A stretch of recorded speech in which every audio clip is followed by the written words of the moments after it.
Identifying a location. So where are you going to put your Recovery Suites facility? Well, when I started the Recovery Suites 10 years ago, my goal was to put it in the same building where the surgery center was.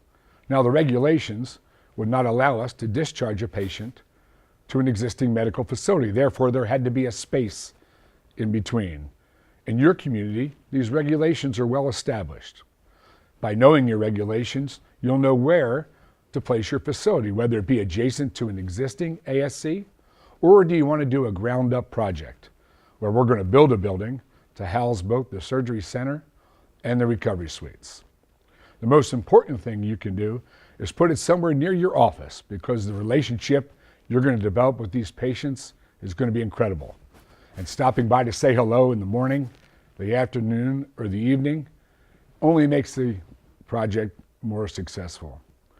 So from a location standpoint, let us help you find an existing surgery center or existing space that we can make your recovery suites.